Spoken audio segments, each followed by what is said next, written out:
I am the king of Abraha. In Ethiopia. He had built a church in his city Sana, and it was his wish that people must come to Sana and make its tawaf instead of going to Makkah Mukarrama to make Hajj. He had plans to establish a fair of Hajj.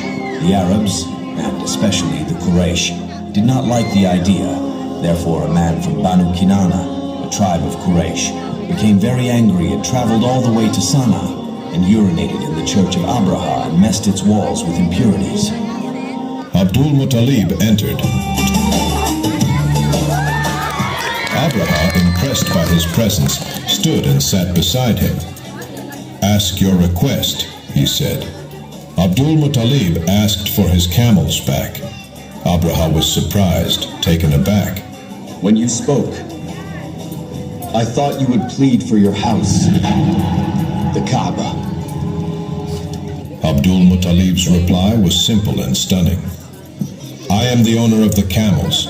The house has a lord who will protect it." Abraha returned the camels, but his resolve did not change.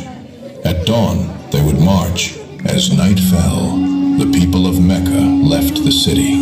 Climbing to the surrounding hills, Abdul Muttalib circled the Kaaba and prayed, "O Allah, protect your house. They cannot overcome you." A silence hung over the valley. Only wind and the soft shifting of sand. Some say the stars were unusually clear.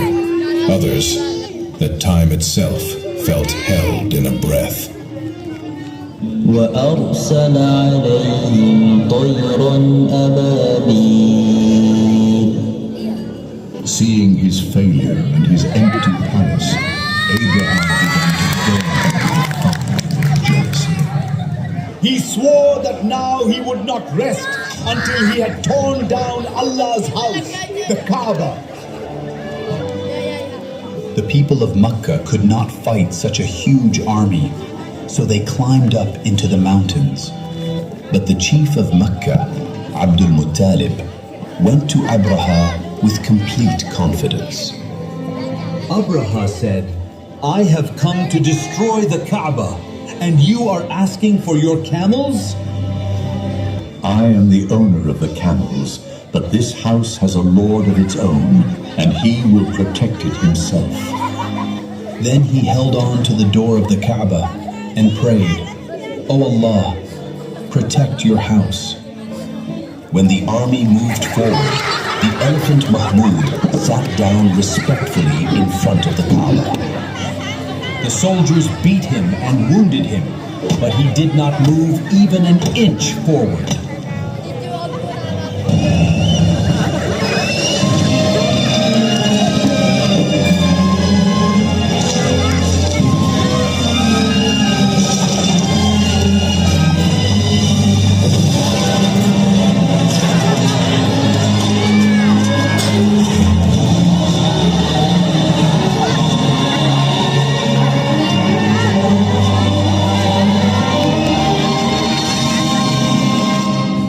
Suddenly, a dark cloud spread from the direction of the sea mortars. It was an army of tiny birds called ababil. Each bird carried 3 small stones that were burning hot like fire.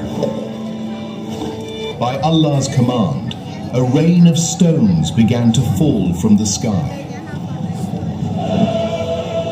That tiny burning stone tore straight through the iron armor and the elephant's body.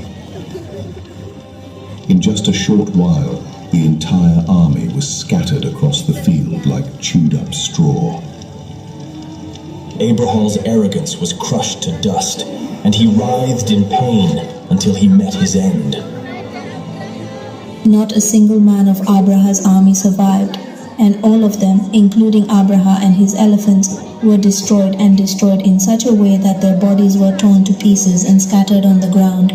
Thus, in the Surah Al-Fil of the Holy Quran, God Almighty, while mentioning this incident, said, that is, "O beloved, have you not seen what your Lord has done to the people of the elephants?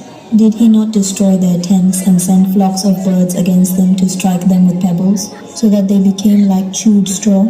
When this fate befell Abraha and his army, Abdul Muttalib came down from the mountain and thanked God. This miracle of his was talked about far and wide, and all the Arabs began to consider him worthy of respect as a God-fearing elder.